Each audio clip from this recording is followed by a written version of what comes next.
Welcome back to another episode of Laugh Your Way to the Top. I'm your host, Austin Fain. Super excited for today's guest.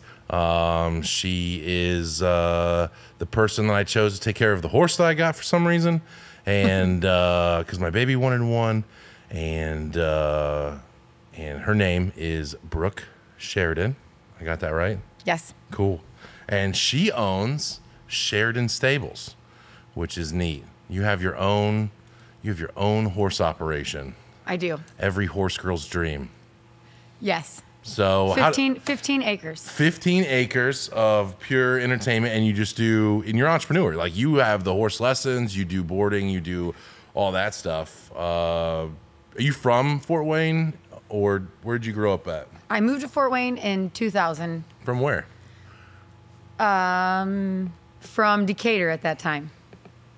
So it all started, the horse thing all started in Elgin, Illinois, when I was 7 years old. You were living there in Elgin, Illinois? In Elgin, Illinois. Okay, and then you came over here. Life brought you to Indiana? Life brought us to Indiana. So I started riding when I was 7 years old, and it was just in my blood. It's kind of like what you kind of described for Roscoe. So every time you're anywhere, all he's talking about is horses. Anytime he's at the store, he picks up the toy horse. It was just in my blood. There was no stopping it. Gotcha. So that's why my parents finally gave in. And in Elgin, Illinois, I started riding at Perfecta Farms. Okay. Hunter jumper. And then you came here, and then you did life in between the Sheridan Stables. I mean, you went to high school, you went to college, not for horse stuff at all. A little bit for horse I mean, stuff? I did the equestrian team at Purdue University. Okay, I didn't know that was a thing. Basically, I've never. What is the equestrian I've never team? not done horses. What is the equestrian team? So what is equestrian that? teams, I mean, it depends what division you're in, but I mean, it's as legit as any college sport, collegiate sport. In fact, my daughter's kind of talking about going to Texas A&M because of the division that they are in horses. And so anyone can do it. You don't have to have a horse, and you can be a beginner and still join the equestrian team at school. You might have to try out, actually, but I'm not entirely positive how it works anymore. What's the competing? Is it just you compete? It's horse shows, is it, and they have English every sport. And they do it all, and all of it. You can do contesting. You can do Western pleasure. You can do reining. I did hunter jumper at Purdue University. Did you kill it? I got first place a few times. Let's fucking go. Yeah, Let's yeah. fucking go. And I had a really great time and met a lot of people. So. And so, why you got a graphic design degree? So I did end up with a graphic design degree, but it was actually, I thought I was going to be a veterinarian. So the love of horses made me think that I wanted to take care of horses. And because I had to take care of horses so much, my parents really pushed it because they were like, dang, no matter what happens to her horses, she's right there taking care of them. And so thought that I should be a vet. I got scholarship to be a vet. I got on a special floor to be a vet, and I don't regret any of it because it still makes me a really good stable owner, and it makes me better at taking care of horses, and I'm glad that I did it. Nice. But it was absolutely not what I wanted. In fact, I had a couple internships on racetracks, and I had another camp where we were cauterizing horns, and it just. Not you. Not me. Brushing and loving on horses most of the time. No, and I always wanted to be a horse trainer. But most of the people that I rode with were smart people, and they were like, do not be a horse trainer, Brooke. Be a doctor. Don't be a horse trainer. Every time I ever thought about being a horse trainer, everybody was like, don't do it, don't do it, don't do it. So I listened. I mean, I tried everything else but being a horse trainer, and it just keeps coming back to it. And then when you got done with school, you did some graphic design stuff for a while, and then I had a real job for a really long time. and you got married, and you had kids, and all that stuff, and then all of a sudden, did you already have the house? Because we're neighbors, pretty much. I mean, we live on the same street. That's I love being your neighbor. Probably one of the luckiest things that ever happened to me. I love being your neighbor. I love that it's just 2 minutes down the road, and Roscoe can pet his horse. That is really convenient. Yeah, he stops by like almost every day. Yeah, and so. Did you already have the house there? Did you already have a barn there? No. So actually trying to find something for someone like me in this area is really tough. Still is tough to this day. It's getting harder all the time. Right. So the houses are really old farmhouses that are hard to think of a future and a remodel or anything like that. Or or they don't have a barn, or they don't have enough acreage. So we looked honestly for almost 2 years, and the house was there, and just this tiny little pole barn was there. The oldest one. The small red barn. So it's like 25 house. feet wide, I think, Yeah. and not much longer than that. And that was already there on the worst part of the property. But of course, I was hell-bent on using that barn. And my dad is a builder, actually. Okay, I didn't know that. And so he's everything. But so he's the one that helped us build the stalls off that first barn. Really? Yes. Well, that's kind of cool. It is really cool. So right away, 6 stalls. We'd been open. We opened in June, officially in August, and I think What year? This is in 2010. 2010. Yeah. you opened. Yeah, in 2010. Okay. So.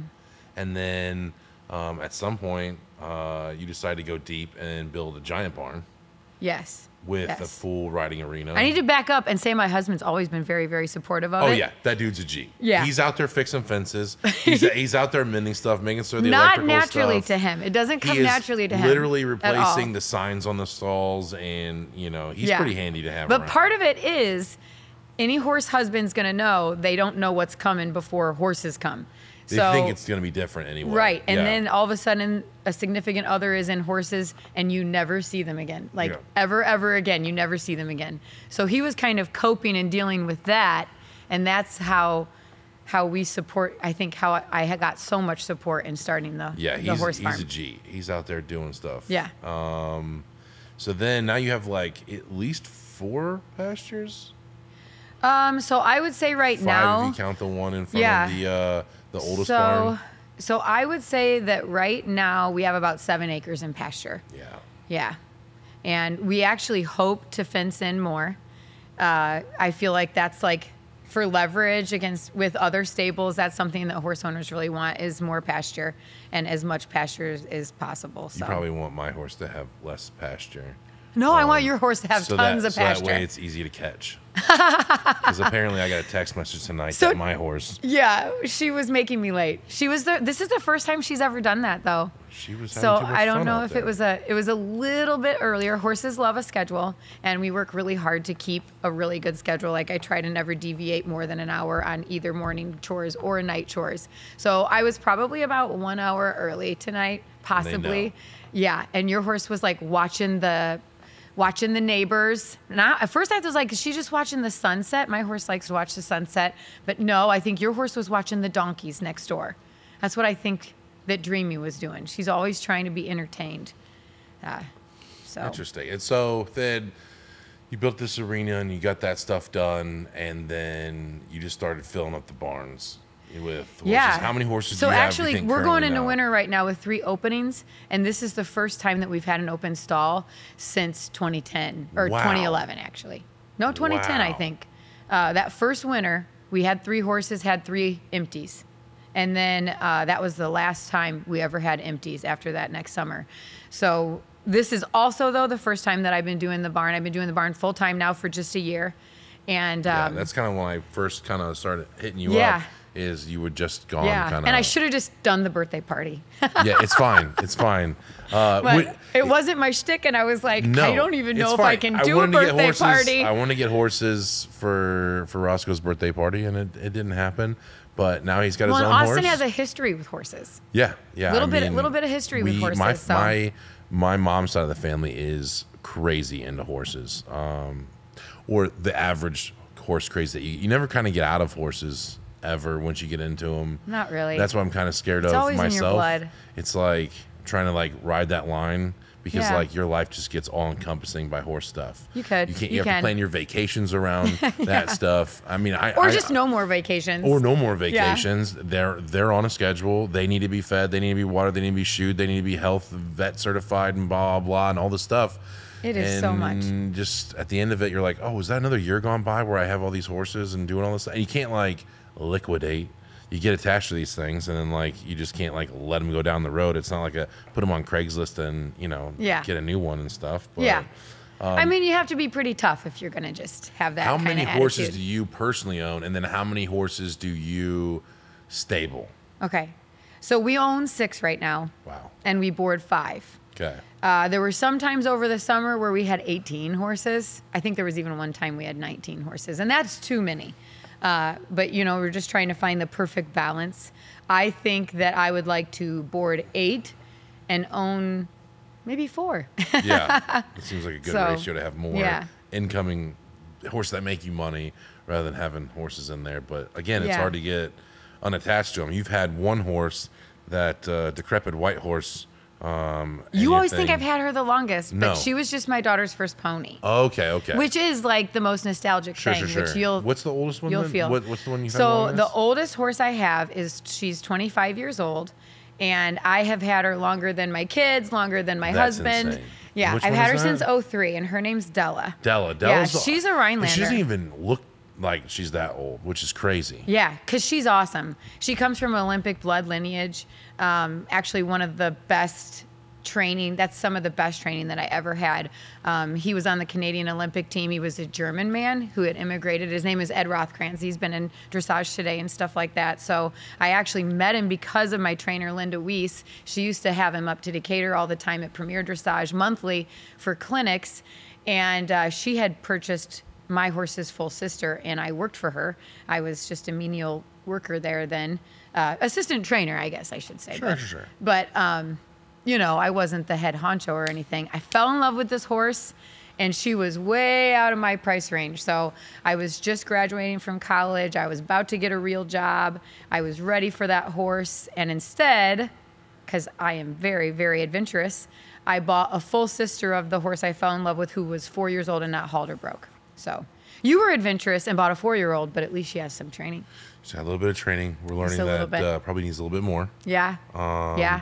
Let's talk about because I don't think people know a lot about where the horse game and everything. It's kind of changed over the last 5 years, like a lot, like maybe even 6 years probably, because maybe 6 years ago you could get something that was trained, something 10 years old, and you would spend sub $4,000 for a horse that was pretty good. You could trail ride in something like ready to go horse. Yeah.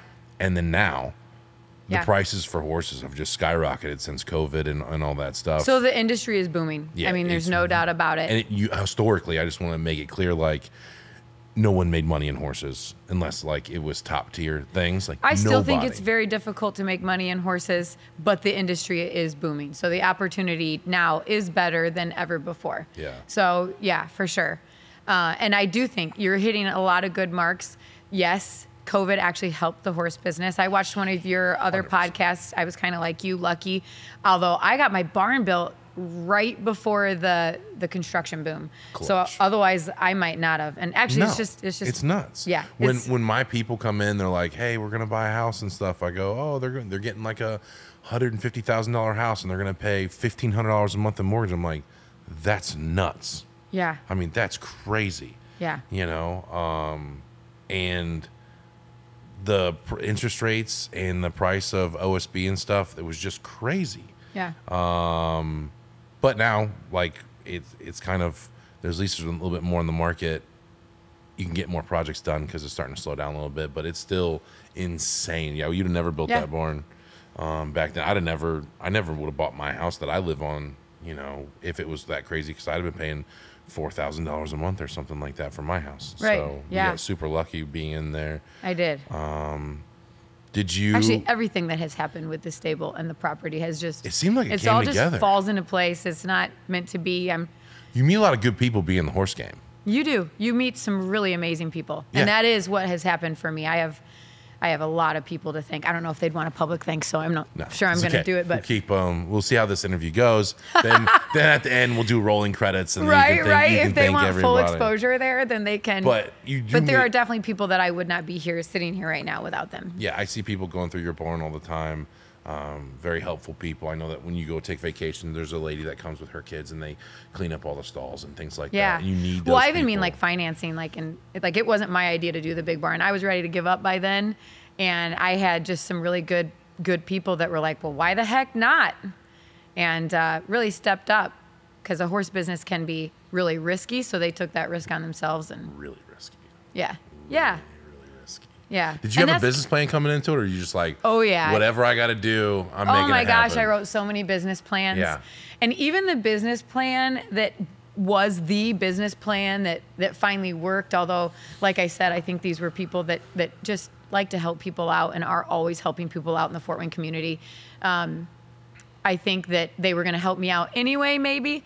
But even the business plan that was the business plan, I am noticing, just it's so hard to make it a reality. So like the business plan on paper was great. I'm still not doing the numbers on the business plan, but it's, yeah. I had to do, I've probably done like 6 business plans. Yeah, you're always I remember adjusting. going to the SBA and like all the dudes. And I was lucky. Chad Glassburn, who's been on the podcast before, who helped me do all the SBA stuff, especially when COVID happened. Oh, yeah. Being your own boss, you have to apply for all that stuff and all the. Did you get any COVID help during I did that? not. Oh, you didn't. Yeah, No. I would have been sunk without COVID help. Yeah. It would have been crazy because like way bigger. What we've done is just do a little at a time and a little at a time and a little at a time, and that's just how we've done it. And that's super cool. Yeah, that is super cool. And now your husband, he is a professor. So no, he is a Salesforce system administrator for Fort Wayne Metals. That's what it is now. Yeah. And so between that, he does 2 things. He does the help you guys out with the horses and has a big boy job. He helps out way more now than he even used to. So really? Yes. That's awesome. Yeah. He's clutch. And then, so to supplement the stable stuff, because I'm just interested in the stable stuff, there could be someone that wants to get into horse stuff. Yeah. So horses are just so good for you. And that's one of the reasons that COVID made everything boom. And it's honestly why I do what I do, because there's definitely days where I'm like, what the heck am I doing? I should grow out of this horse thing. And the truth is that they're therapeutic. They're amazing. They're magic. And what are some therapeutic stuff that you've done with horses or clients and things like that? What are some good examples of like historically some things that you've seen on hand? I mean, they always say like, if you have a special kid, it's good for them. If you have anxiety, you have a good for them. What are some stuff? Do you have like a story that sticks out in your mind of something that's been prevalent that you saw like a change in someone from doing that kind of stuff? So there are so many. There are so many, and there are so many in my stable right now. One of the most significant to me was a girl that had cerebral palsy. Okay. And she started coming to my farm, and they mostly just wanted the physical. For her, it was just physical. But you could tell that not only was it physical for her, it also was a way where she felt just like everybody else. So even though she had paralysis on her entire left side, she could still ride our horses. Her mom was really adamant that she not just get lead line lessons. So she would ride our horses full control. Yeah. So do you want to explain lead lining for a second? Because that's something that even me that grew up with horses, at least part time, that I had never. I've broken horses before, and I've never heard of lead lining. But when you get up in the upper echelon, especially with fancier horses and stuff, the way that you tune them in and make things, you explain lead lining. Okay, sure. Yeah. So safety is really, really important at my stable and most stables, right? So liability for one thing. And so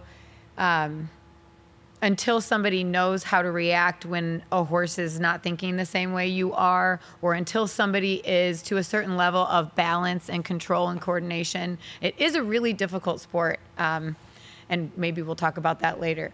But we keep them on a lead. And until they're comfortable, although every lesson, even the first lesson, we do try to make sure that they have independent time. So we start on a lead line, which just means that there is a handler on the ground that has that horse connected and has some type of secondary control. So if I'm teaching somebody to steer, I'm still on the ground and have a line so that I can take over if I need to take over. Let's see if I can put a video on the background of... Yeah, and there's 2 things. So there's lead lining, which just means that somebody's literally leading you around a little bit like a pony ride. And then there's also lunge lining. So lunge lining is good for riders who are inexperienced or extremely experienced. And that just means that the only thing they have to worry about is their body on the horse. So we do a lot of work in lunge lining as well. in our lessons, just because that's the responsible way to give somebody a good seat and to get them well. And then that way balanced. You can kind of understand what the horse is going to do, and the people that are training can get a little bit more comfortable around them.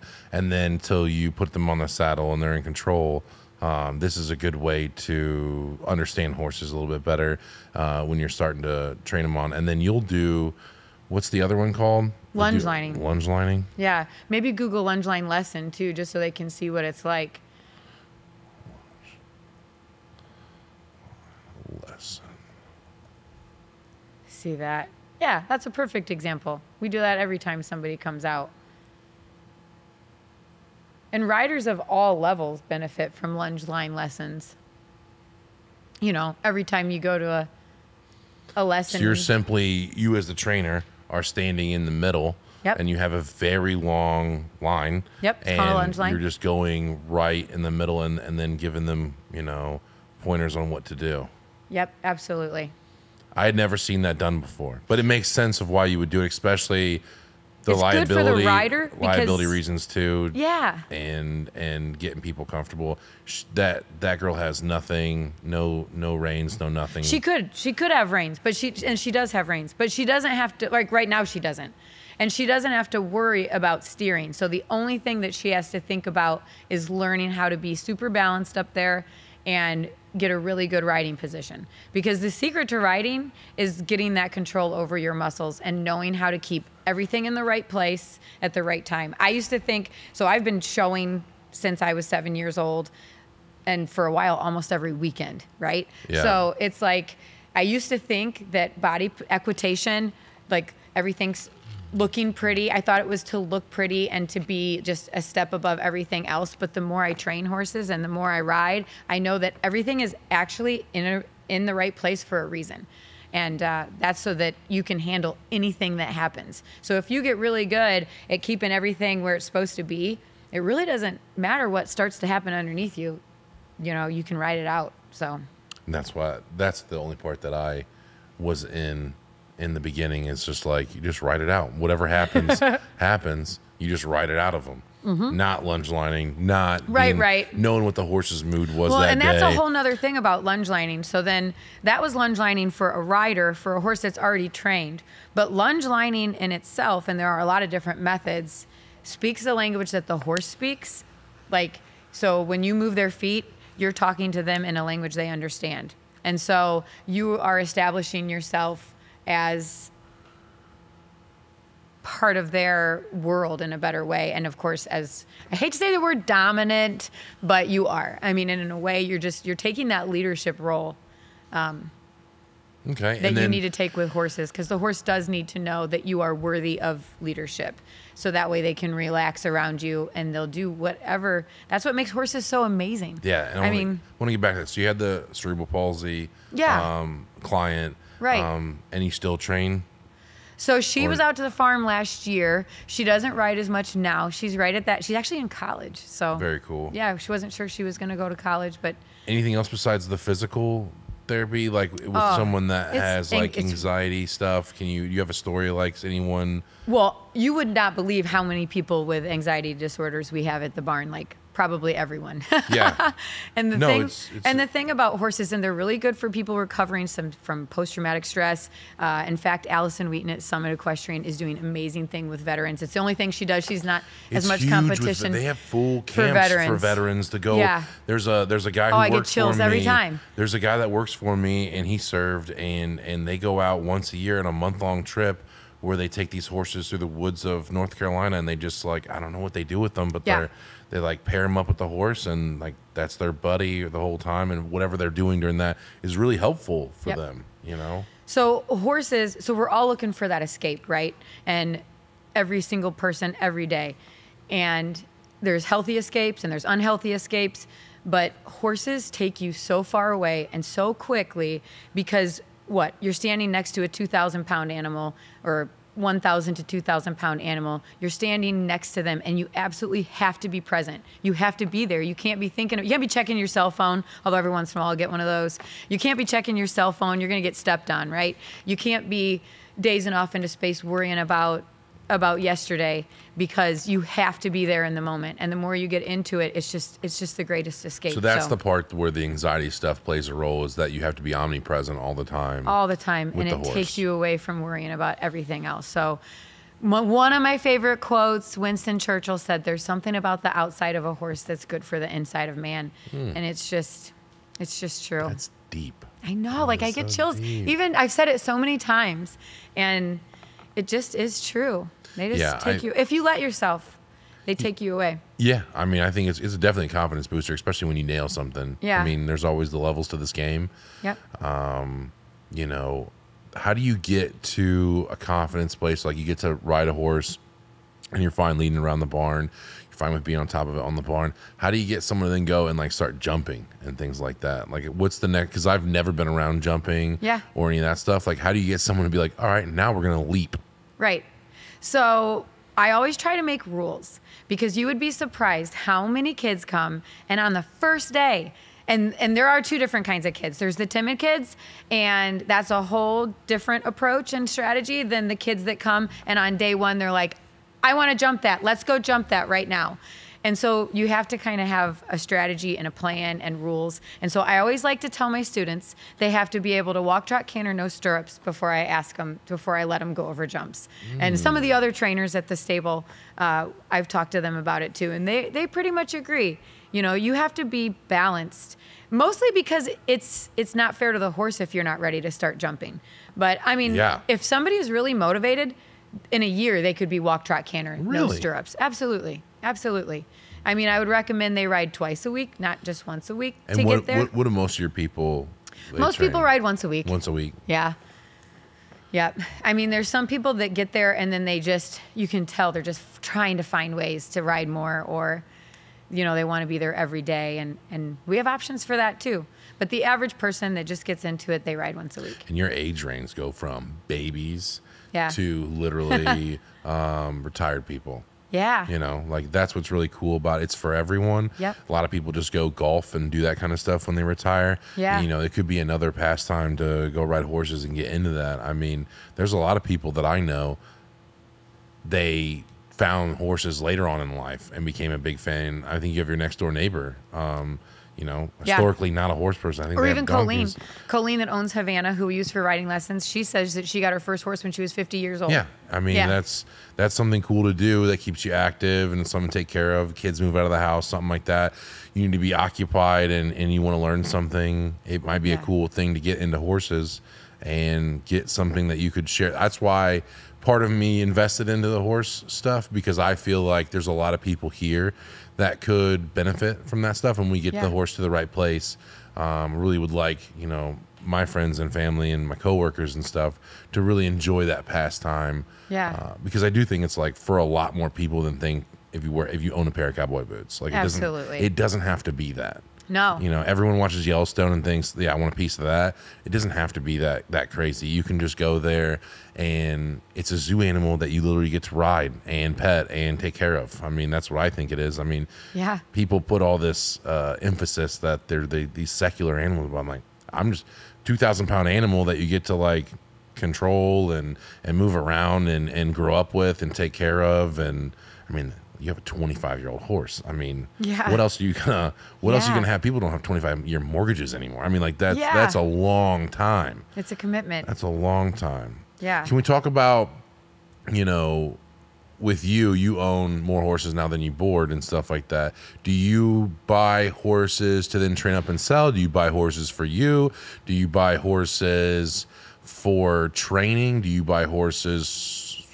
What goes through your mind when you go? I don't know if it's like with me, I'm checking Facebook Marketplace every day. I just want to see what's out there, you know, and all the different tools and dump trucks or trucks or whatever. Are you on the horse sites all the time looking, or is it just word of mouth stuff? And then what are you looking for when you get that, or is it different every time? So there is the kind of person that's on the horse sites every day. And that hasn't been me. Mm-hmm. And I have this, I put a lot of pressure on myself, I guess, to kind of like evolve into this horse professional that everyone kind of expects you to be. So there are a lot of horse professionals out there, and that is one of their main things, is to flip horses and to make money on horses. But to take care of the horses the way I want to take care of the horses, it's really difficult to make money over them, because my horse has like a chiropractor and a massage therapist, and so it's really tough to get that horse a dentist. And to do the kind of care that we like to do at Sheridan Stables, it's tough to get a horse, invest all that in them, plus give them downtime, plus give them time to become what they need to be, and then sell them. We have, just by chance and coincidence, like I was telling you, like things just seem to happen sometimes for a reason. So we have had some sale horses at the stable, and maybe as I do it more, it will get easier, right? So it's been a success. Yeah. I haven't ever had one that wasn't a success. That's pretty cool. Yeah, but I haven't done that many. I mean, I can count on one hand. Yeah. How many horses I've sold in my life. Also, you're busy with everyone else's horse too. It's not like that's Right. the only thing you have to Right. do. If you didn't board, maybe that would be your full-time gig. So my passion, buying these Tennessee Walkers and making them, trail Right. horses, and then flipping them, But Yeah. you board and train. a lot of different people's horses and stuff. So like that's not a full-time gig for you, is to flip horses. No. That makes No, sense. and I've been kind of lucky, and because I've had a lot of people come to me, start getting riding lessons, and then decide to become horse owners themselves. Okay. So I would say most of my time has been kind of wrapped up in that, because a first-time horse owner, they have a lot to learn. They take a lot of time. They usually ride 2 to 3 times a week and then have me ride their horse. So that's kind of been how I've been able to become more of a professional than just buying a horse, training it, and selling it. Plus the sport I do, which is dressage, takes years and years and years to train your horse up the levels, just because they're... You want to explain dressage? Yeah. Okay, so Okay. there is an awesome link on my Facebook page about dressage, and it's one of my favorites because... and actually another trainer friend shared it. Her name's Whitney McIntosh. She's the one that first shared it, and I saw it and I thought, I love this, because I'm constantly trying to find a way to describe dressage to people. And it is one of the oldest, most classical forms of riding, and it originated with military, actually. Is it an Olympic sport? It is an Olympic sport. This is the Olympic... Heck yeah, it is. This is the Olympic dressage thing. And, it's gotten a lot of, comedians like to talk about dressage a lot. I think Snoop Dogg did a thing on dressage not that long ago. Stephen Colbert has done things on dressage because it is insanely intricate, right? So these riders take years. And when I'm talking up the levels, it starts with introductory level, training level, first level, second level, third level, fourth level, goodness. Pre-St. George, Grand Prix. So that guy's probably riding Grand Prix right now. And they used to say, if you took your horse up quicker than 12 years, you did it wrong. Really? Because... That is a commitment. It is. And, there's trainers all the time now do it a lot faster than 12 years. Oh, yeah, that's Stephen Peters. Is he like the dude? He is a great dude. He's the Michael Absolutely, Phelps of dressage. is. Yeah. It looks really fancy. Yeah, it is. And it really is. It's a really minimalistic setup too for the saddle and things like that. Like Western saddles have a whole lot of things. Yes. They have a lot of attachments. They have a lot of stringers for tack and things. And it's a really big saddle. Why is it that when dressage they have this little tiny black saddle? It's almost always black. Well, first of all, no gizmos, no training tools, no gimmicks, no people. So there are people that do this in dressage, but the purists in dressage say you better not have any of that stuff. Yeah. If you need that, then you don't need to be doing dressage. Right. Actually, when I was growing up, the woman, my first horse mentor, was really big into Morgans. And she was really big into the Indiana Morgan Horse Club, Jill Copeland. And she always called the dressage riders the doctors of the horse world. So if we were ever at an expo or anything, and I'll never forget this, if we were ever at an expo, she would know the schedule and we would go to the dressage demonstration. And I remember the first one, we went and watched together. It was dressage. They call it dancing with horses. That's like a generic term for it. And a lot of times some of it is set to music. And just because you can get rhythm and tempo and stuff. And I remember looking up at her, and I'm probably like our horses were there for Stallion Row, the Morgans were.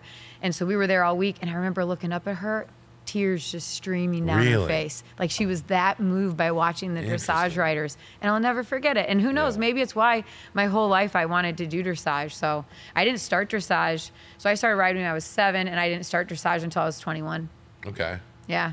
Do you look down on other horse things? You're like, dressage oh my God. the best. I try so hard not to because we do get a bad rep. In fact, we're known as dressage queens. Yeah, snooty. But dressage is not snooty and should not be snooty. Okay. In fact, that German guy I was telling you about, he was trained like, because of the military. I would think if I met this dude, out, I'd be like, this dude would look down on me super hard for riding dirty old Western, trail riding stuff. Yeah.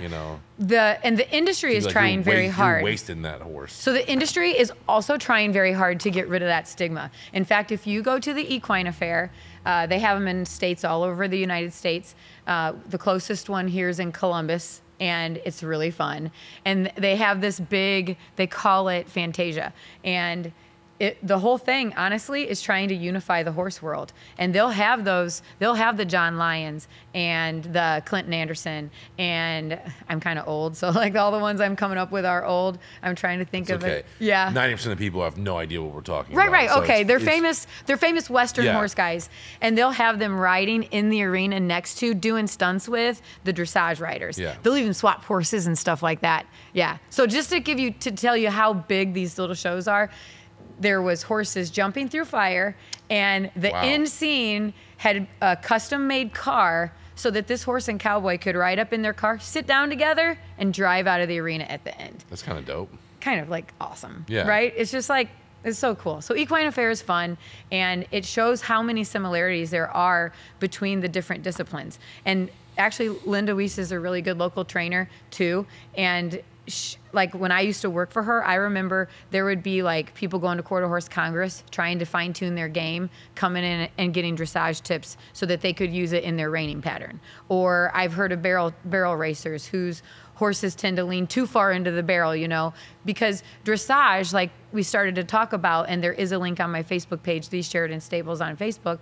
So a link that it all started with the military. So if a man went down, you could hop on his horse and know that horse was trained the same way your horse was trained, and carry on, right? So it also it's one of the first forms of riding that took into consideration the fact that the horse isn't born knowing how to carry a rider. Right. So, but it seems like that. And if you That's don't what most ever, people would think does. Is like, it's kind of like, why would horses be a thing if it wasn't to carry us around? Exactly. But they're not. They have no idea. They have no idea. Yeah. And if you don't address those issues, your horse doesn't last as long. That's why, and they look so sturdy, right? They're enormous. They're 1,000 pounds, 2,000 pounds, but they're actually so fragile. And you'll see that around the farm, and it rips your heart out sometimes because they get injured so easily. And a lot of times, if you don't take into consideration where their weaknesses are, which could just be a conformation flaw. Like, let's say this horse is just a little crooked behind, and you start trying to make it a professional athlete, you're going to see that later if you don't take it into your training. Okay. So dressage takes all that into consideration, and you're constantly trying to balance the horse. You're trying to build them up based on their flaws. I know another local trainer who had a horse that had fractured their withers. And I mean, that horse should have been put down. What's withers? So withers, I don't know if we'll be able to see it very well. So it's the bump at the bottom of the horse's neck. So if you start between that horse's ears and you go all the way down the neck, and there's a little bump right there. So sometimes I make my kids feel this little bump because there are so many similarities, right? But so there's a bump right there at the bottom of the base of their neck. It's where you measure a horse from. So if you go to bet at the racetrack one day and you're looking at those horses, this horse is 16 hands 1 inch, this horse is 16 hands 3 inches, or you're like my horse Trouble who's 17, or your horse who's almost 18 hands. So that's where they measure that horse from. But it's a really significant part of the spine. It takes a lot of pressure. There's a lot of flexion happening there. It's right in front of the saddle. And so for a horse to even be able to not be euthanized if they fracture their withers, unbelievable. And dressage has healed horses that do that.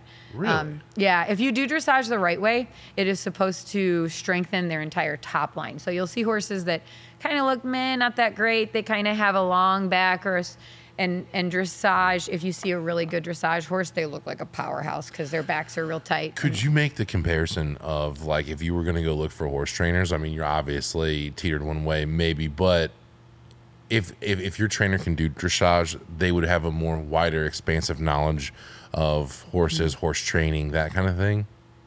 Definitely. Yeah, it seems like that because there's so many facets. What I would say about that, because I could easily, every guy that walks in my door, I could say, yeah, you need to be here, but I don't. So there's a lot of people that want to do Western pleasure, or there's a lot of people that, and my place would probably not be the place for you if you want to do Western pleasure. Now, if you want to let me talk you into Western dressage, that's a whole thing. If you want me to talk you into like a ranch class, I'm still the place for you. But there are definitely some people that have a very straight focus on what they want to do. And so I would say that the most important thing when you're looking for a trainer is open-mindedness. I'll probably take criticism from it because people... Well, that's one thing with the horse community. They're full of opinions. Opinions! I know, I loved it. I think the first time, or one of the times we talked, you were like, yeah, I just don't want to talk to horse people. And it wasn't... he didn't really mean it. I did, in a sense that if you come uncorrect to a horse person, you can either make an enemy for life. I mean, like, they're you're a very even keel person and stuff like that. I'm way different than the average horse professional. You are way different and open-minded. But if you know anything about horse professionals, let's call them a horse enthusiast, they get in a segment that believes horses are X, and you train them like X, and they're in that box. My and way? No matter what you say, yes, that is the only way. If you do it differently, you're hurting the horse. You're doing worse things for the horse. You're a bad horse rider. You're whatever. And so I would like to, when I was looking for horses and stuff, and I was very heavily reliant on you. I mean, you found my horse. Kinda. You did. Yeah. And I didn't want to be. I actually wanted you to go out with me because I didn't want to go there and say something stupid and then not sell me the horse or something like that, because horse people will do that. There is that. Yes. It's not all just about money or something like that with these people or people like you. I mean, it's very much about the passion, and they want to see that horse go on a lot of times and do bigger and better things. So they'll just not sell you a horse if you say something stupid like, it's just a big pet that I'm gonna keep in the pasture. Yeah. They'll be like that no. one FEI guy that you looked at. Yeah. He was like, if this horse ain't going to the FEI levels, then I don't want to. Yeah. I'm like, nah, dude. This is going to be something I can put my 2-year-old on, and it won't buck the 2-year-old off. Like exactly. That's what I want. And they're like, perfect, cool. And he was accepting. That was a very good experience. But horse people are, and we talked a lot about old school horse stuff, and then like the new school, which I think that you're kind of a part of. Yeah, absolutely. I am. We've talked about it when you were even on the horse one night, and I'll just watch you ride, is that some people come from a more stiff arm approach to horses. Yeah. And then some people come from a very nurturing part of horse, where maybe it's a little slower, but you would think more effective, rather than just kind of the school of kind of almost dog training or anything like that, where it's more immediately corrective and stiff. I don't want to say they hurt the horses or anything like that. There's no one out there probably purposely hurting horses, but it's more stiff. Yeah. And I think that if you don't make friends with everyone, and not every horse needs the same approach, you know? Like, I would not be the right trainer for every horse. Really? And that's what I wish that now, what I would like to say about myself is, then I would be a facilitator, and you would still need me to facilitate what the horse needs. But I wish that every trainer would say that, Yeah. In a perfect world. Yeah. So, I don't know. How many students do you think you have right now? Ballpark. I would say we have like 30 to 40 students That's right awesome. now. Yeah.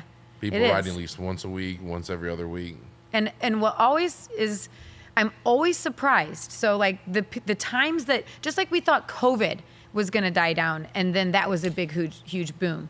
Like, and I think the cold weather is going to make people die down. And then there's a big, huge boom at the holiday. And like 5-year-olds that still come out with frozen fingers.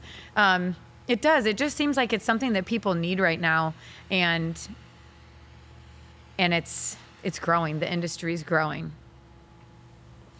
Where do you see it in 5 years? I see it continuing to grow. Bigger barn or? Oh, for me, myself, and my business. Yeah, your business. Where do you see your business in 5 years? Oh, man, I have dreams because I'm that kind of person. Yeah. So, in 5 years from now, maybe I have a cross-country course in the back hayfield, and maybe I own those woods. What is a cross-country course? So jumping, right? Okay. It's not even my passion, but it's my daughter's passion, and it's a lot of people's passion. And I think that they love it because we talked about that escape. Horses are this escape, and you have that, but then there's also those adrenaline junkies, right? And I still love to jump, and I make sure I jump on a regular basis, and when I do, I feel like I'm 10 years old. I haven't seen you jump yet. No, you haven't. I haven't seen you jump yet. No. I've even seen you foxtrot. I haven't seen you... I barely was like, I learn new things all the time. So that's what I do. Like, I do think that sets me apart is that you talked about, I think you're kind of new school and old school. Watch out for those people that are like, yeah, I learned this 30 years ago and this is the only way, because we're finding out more stuff all the time about the way the horse thinks, the way the horse processes. I think PBS like 3 years ago came out with this thing about like the 40-some different expressions they make. And you better be going to clinics. You better be going to seminars. You better go to the vet corner, because everything changes all the time. So that's kind of my soapbox about that. No, I mean, it's nuts. I have one of my friends, Bill Bean, his wife got really into horses. Yeah. So she's got a huge facility out Columbia City. Yeah. And she brings these people in from all over the world. Yeah. And they do clinics and teach them about, whether it's like chiropractic on a super high level, riding on a super high level, taking care of the horse's nourishment, all these things that you think like you feed them hay and grain, and you get on a ride, and then you put them away. It's like, it's not that simple anymore. It's not that simple. No. It used to be. It's like that's what I always think. It's like parenting, to be honest.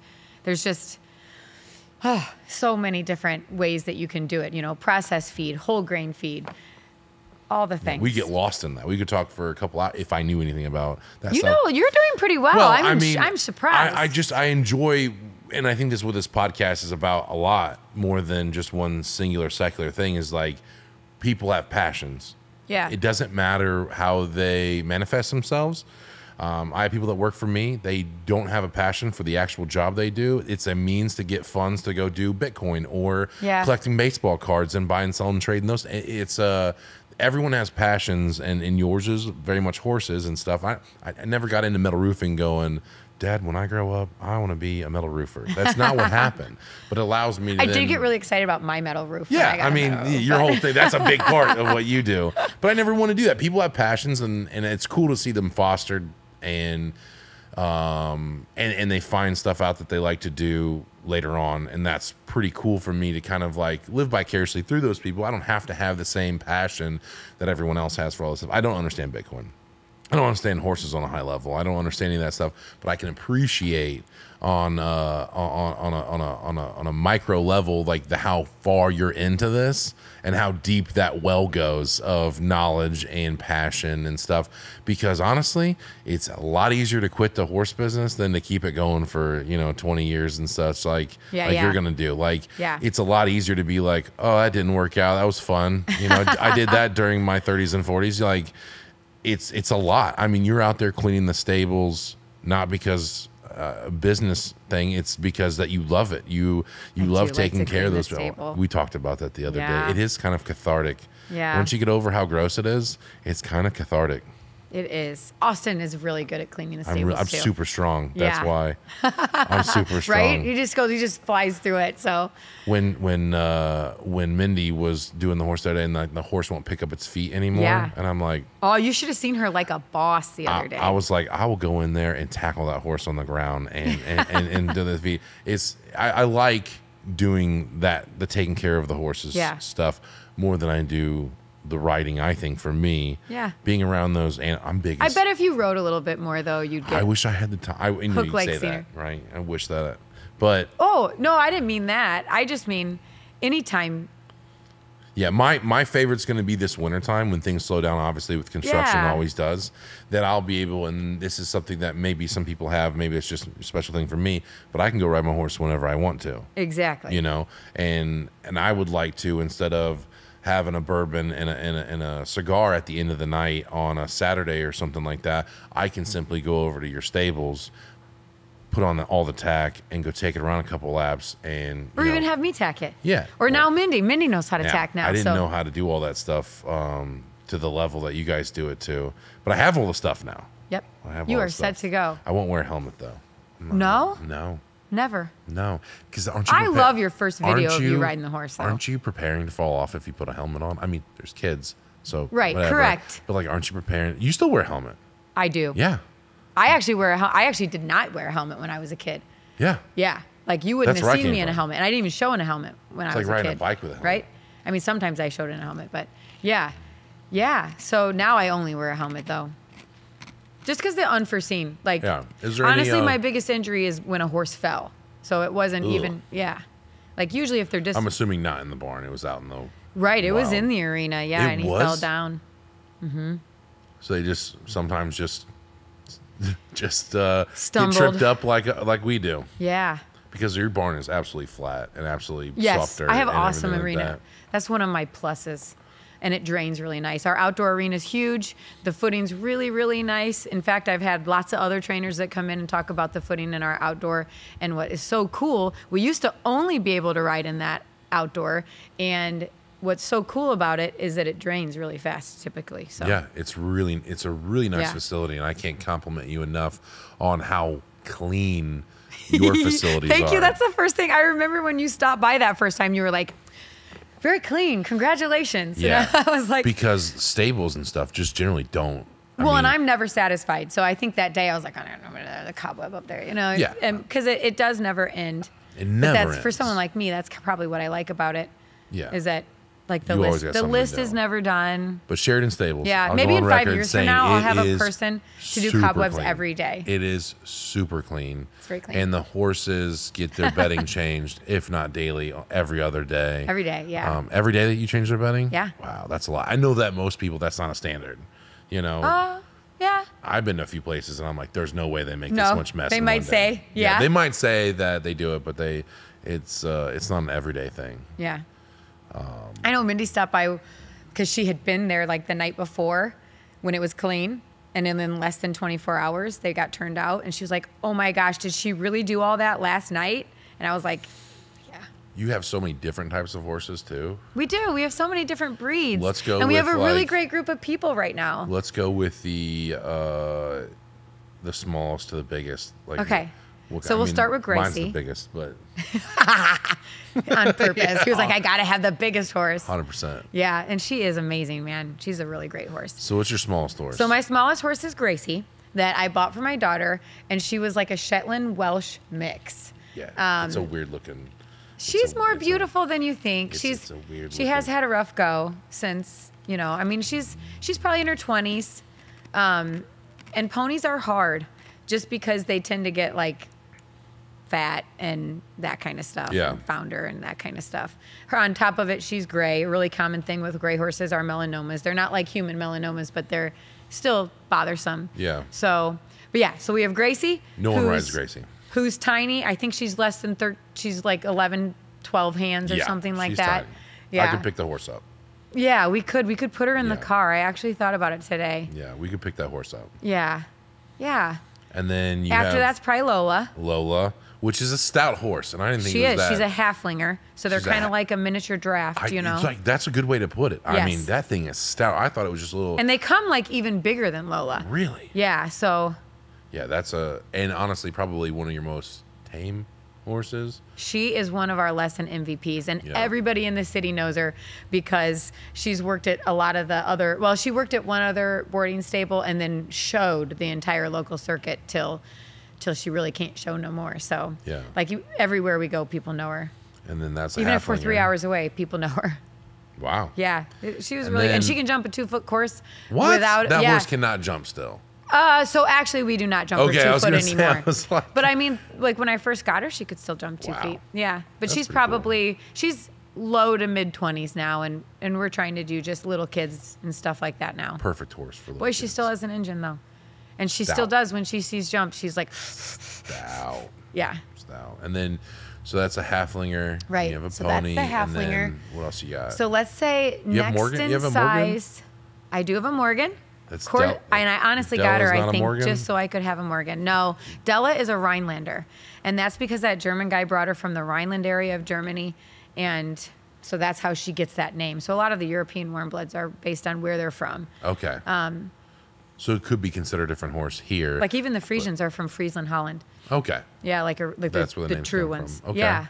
Yeah. So if we're going in size, Yeah. probably would be Mo next.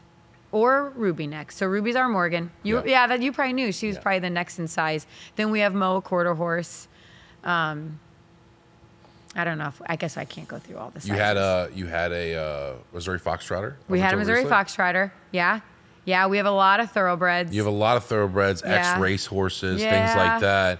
It might be my new thing, and I know Rhonda does a lot of that too. Because there's a huge need for it. They're easier to get a hold of, and talk about athletic ability. Yeah. I mean, if you have a racehorse, there's an athlete there, and so if they didn't make it in racing, you have all of that ability to try to find out what their next job should be. You know that thing can be rode hard. Yeah, and can perform.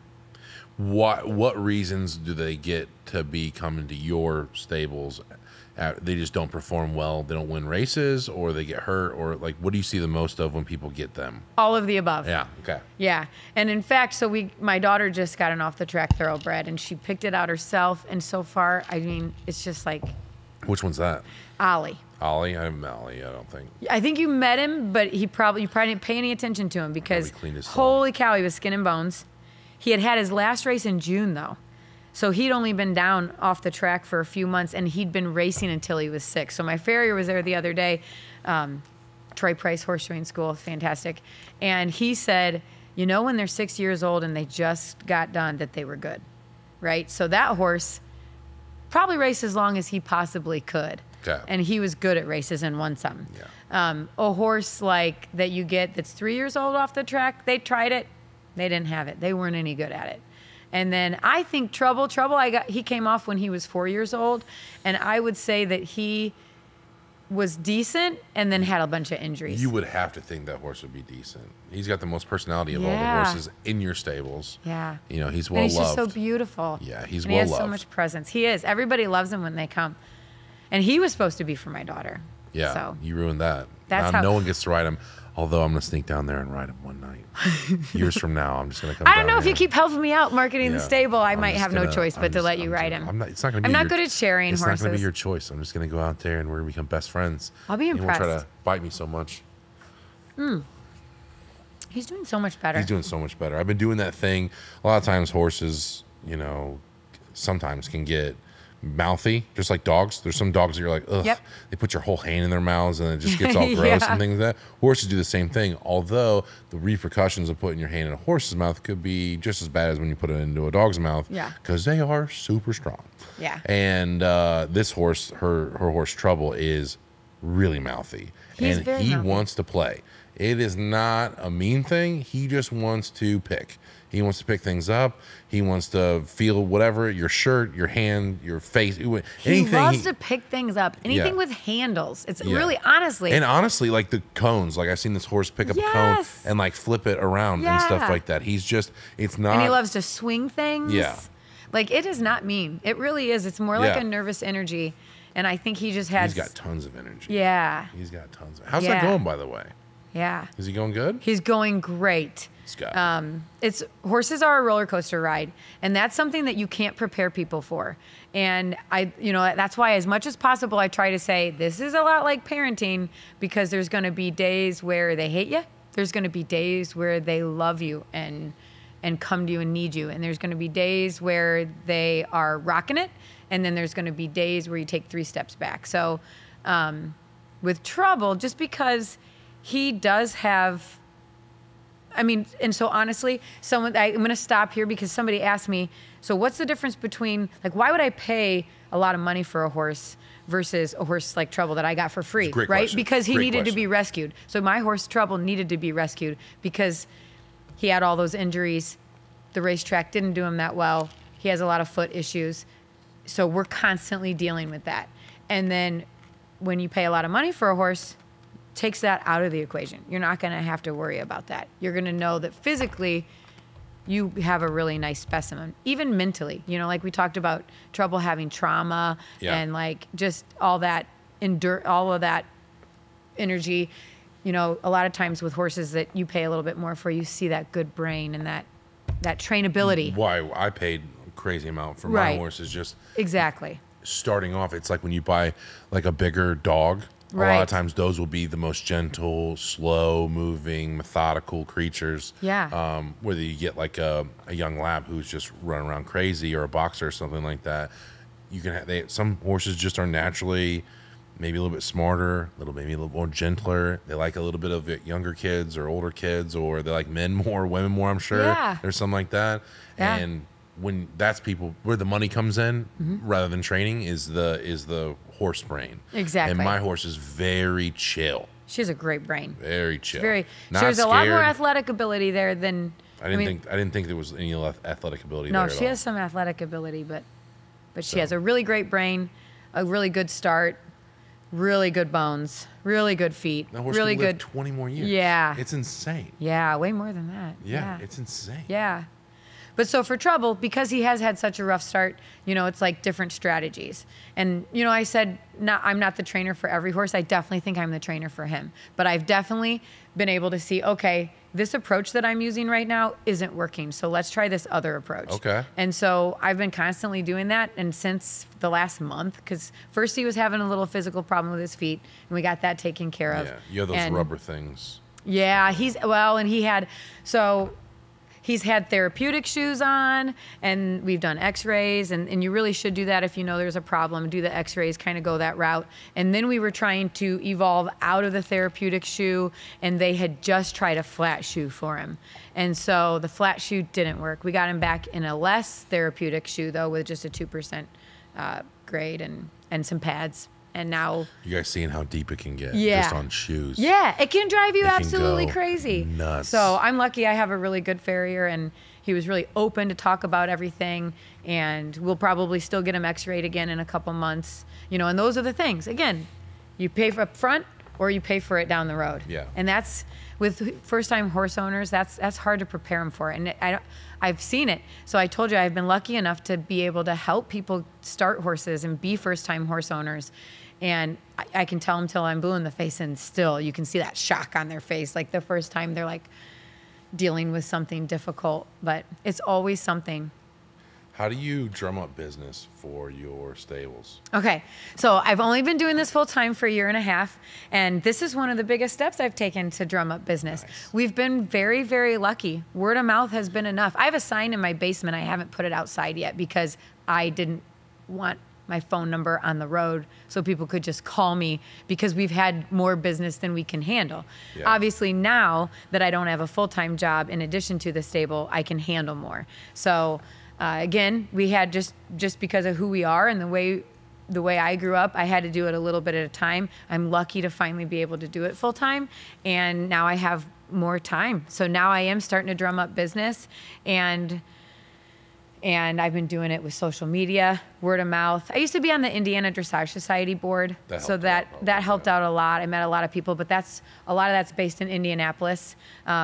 Probably the farthest student I have had was coming from further south than Marion for a while, and you know, we love to hear that. We love to hear that we're worth the drive, and that's kind of how I want to keep going. But you know, I'm not sure. I have a marketing background, so I might try some other. We could wrap the side of the barn. If you want to get crazy. I know. I need a new truck before I wrap it. We could wrap the garage door that's on the outside that faces the road. I think you might be talking now. That would be dope. That would be super dope. That's the way my mind works all the time. Yeah. Like, we could market the crap out of everything. Yep. Yeah. And we probably will. And there's enough. The biggest thing So the biggest shock for me over the past year and a half, now that I'm doing it full time and everybody knows I'm doing it full time, is just just like a competitive attitude out there. Okay. You know? And I'm more the type where I'm like, I don't know if I want to participate in that, but I guess I'm going to have to. Like winning clients and stuff like that? Like what I think is, what I've been seeing is there is more than enough business out there for everybody. Oh my gosh, 100% with almost everything.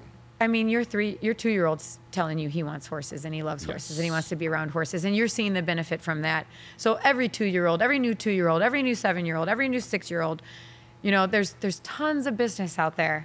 Yeah. And really, we can all help each other to make the horse industry 1,000 times better than it is, and to make the business easier than it has been. Because I do think there are limitations. And when I go to events and when I go to shows and stable, and you see that it's because it's difficult, that's what everybody struggles with. And I think it holds the industry back.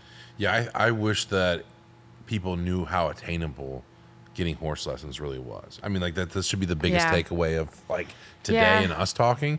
It's not something that you have to put all your cards in that. You don't have to put golf on the back burner. If you're going to be a baseball star, you can do this part-time for fun. And if you like it, you can take it to a level, you know, for sure. But you can just come and do it. You can do it if you're a 5-year-old. You can come do it if you're a 60-year-old. You can come do it. And it's not a huge entry price to do this. There's a lot of stuff that's hard to get into. Like if you're into racing, like cars and stuff, there's such a limited amount of people doing that because it's a lot. You have to go buy a car and know how to work on a car and buy engines, transmissions, work on cars, do all that stuff. You're talking tens of thousands of dollars, even on the lowest end. Lowest end. And then you got golf, you got $1,700 worth of clubs and then cart fees and then all that other stuff. You can come train on the lowest level for how much? Like I have kids in my stall, in my barn on a weekly basis that are cleaning stalls for lessons. Yeah. So exactly. I mean, you could almost do it for free. And there are rocks I need to pick out of the arena. Yeah. And there are piles of manure in my field that I want picked up.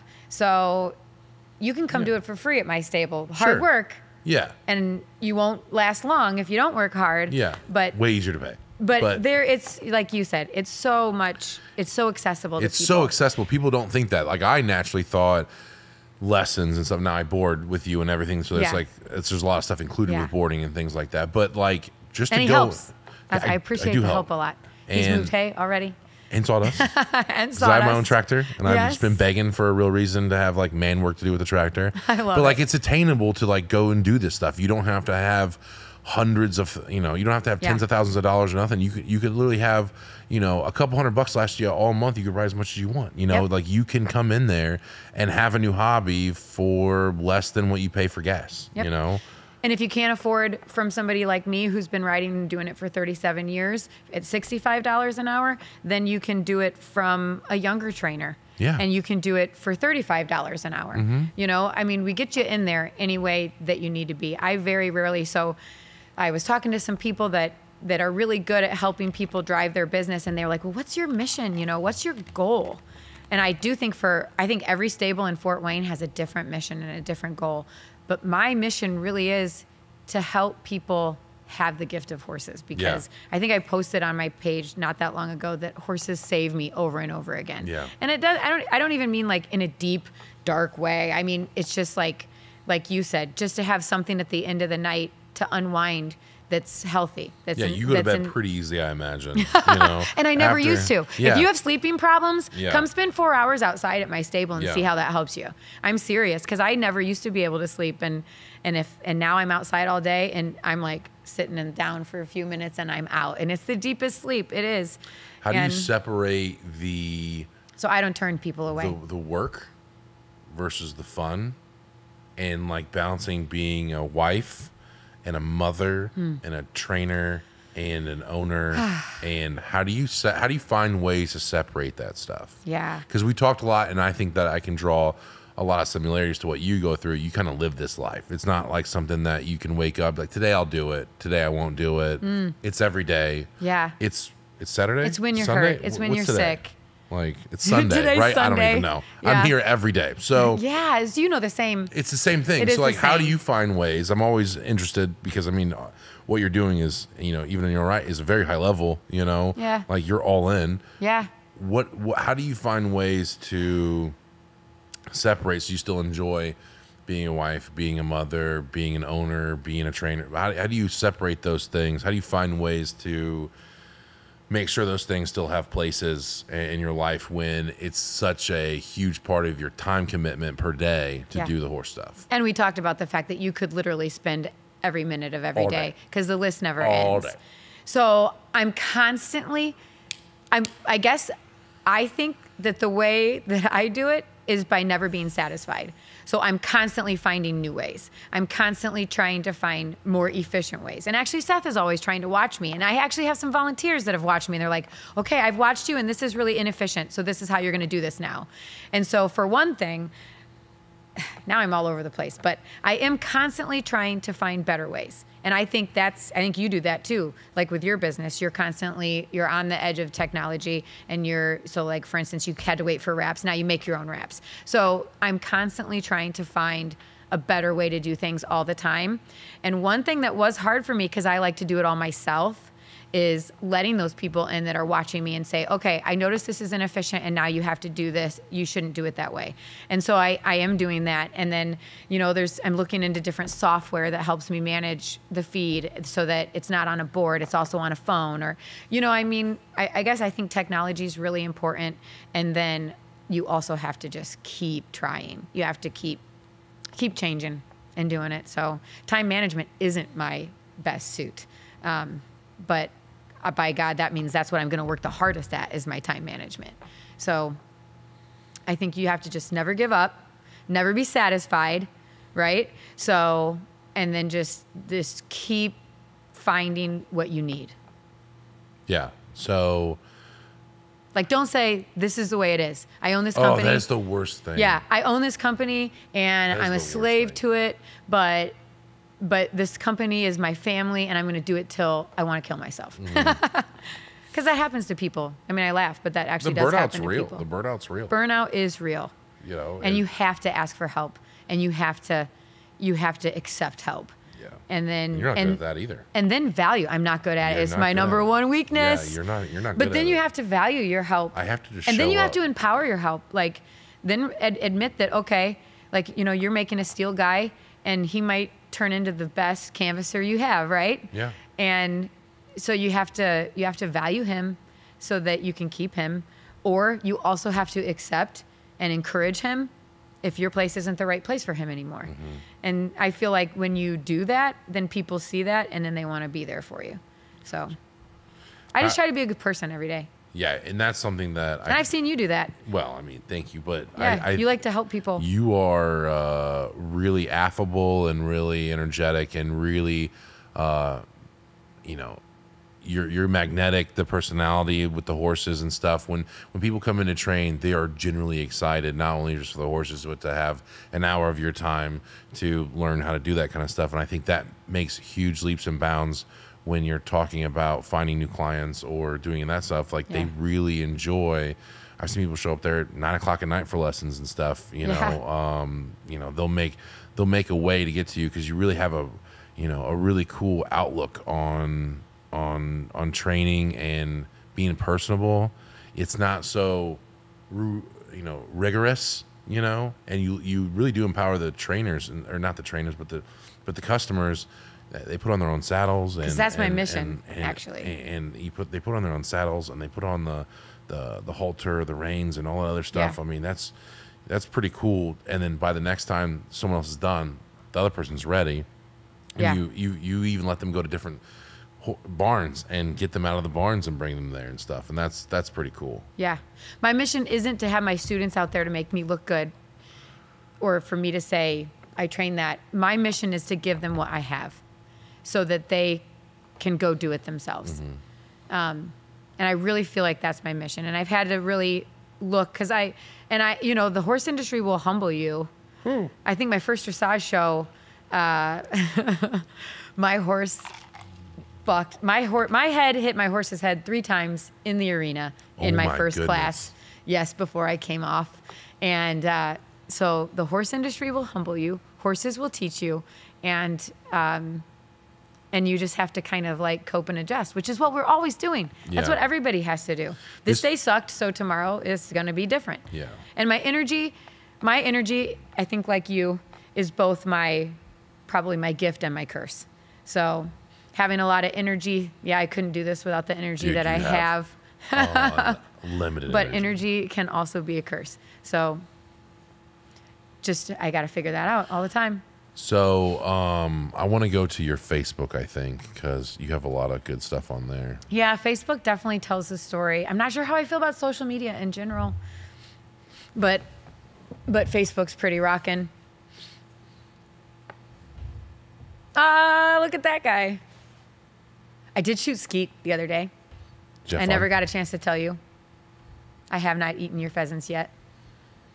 Did Mindy bring you some? Yeah, she brought me some. I was like so touched. I thought it was pretty awesome. So this is a good way.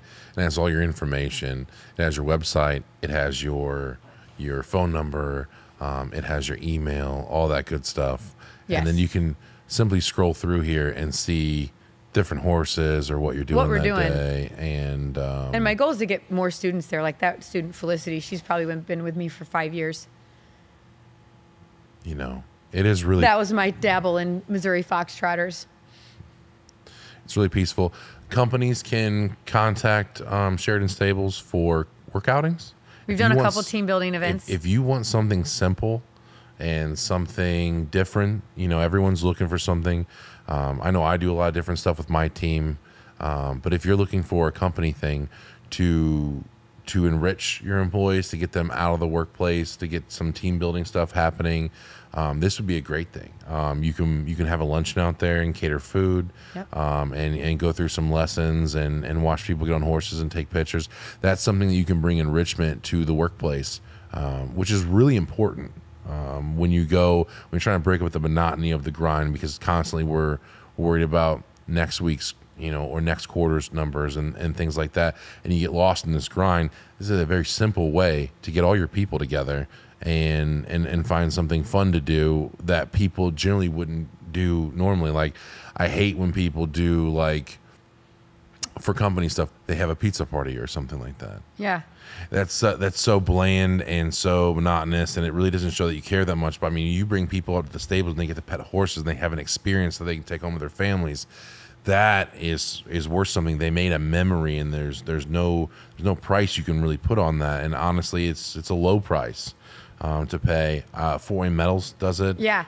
So my first one, I was really, really very nervous about, because I was like, these people are not going to ride horses. And I was shocked that dozens of people ended up riding the horses. And I think it was that escape, for one thing. And then a lot of people also, it would bring up memories from their childhood. Yeah. Because a lot of people do pony rides when they're little, and they have all these good memories. Well, the first time, my dad took me and did this, and I rode a horse, or, So it does seem to be something that no matter what brings out emotion in people. Yeah. And we have a lot of space. The farm is really peaceful. We have, oh my God, do we have the best sunsets out there? Dude, it's like, how does that even happen? We have a little slice of heaven Our out there Thompson on our Road stuff is just insane. And I'm just so thankful every day.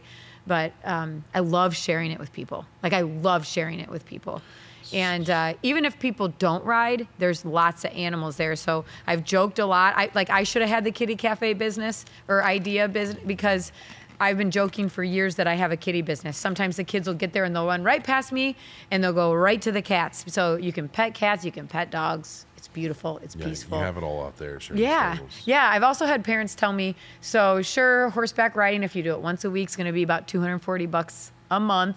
But they're like, we don't have pets at home. Yes, it's a great. We would spend way more than this on a dog or a cat, food or and vet and or whatever. Right, when we can't go on vacation. You can ride someone else's horse. Yeah. And it's such a low entry to barrier, like yes. Barrier to entry, like it's nuts. Yeah. And you can do fancy stuff. You can do, if you want to learn how to take a horse out in the wild and trail ride it, you can do that here. Yep. You can do so much stuff. There's a couple of the other animals. You have the cat sleeping on the lawnmower. That's our kitty original. And Kitty Coconut's been there since the beginning. The dog sitting in your truck. Yes. Phoebe's new, but she's special. And she's special. But whatever you're wanting to do, if you want to give your kid an experience, if you want to help them out, maybe they're struggling with anxiety at school, maybe they're looking for something. You've tried sports and you tried education stuff, and you've tried different clubs, and none of that stuff is really fit. A lot of these people want to play single player games, and they're not wanting to be on a team or something like that. And there's nothing wrong with that. Some people are built differently. And this might be a cool option to have with your kid that really hasn't found what they like to do. And if you want to take them there and try it out, I mean, you really have only everything to gain. I mean, you're going to make a memory at bare minimum. So I would look up Sheridan Stables and give them a try. I know that I'm going to use it a lot for my employees and things like that, just because there's nothing really like what you're doing. Like there's very few people that take themselves serious enough to where it's a proper organization, but then relaxed enough to meet you where you're at and make you feel comfortable and make you feel like that's going to be a part of your life and things. And I think that's what Miss Sheridan really does. You know? Yeah, we are not snooty. And a lot of people kind of expect us to be snooty. And most of the reviews, like we have a lot of great reviews online, that's what the people say. Like, we got there, we felt comfortable right away, and we really liked it there. So I'm proud of that. And you're right.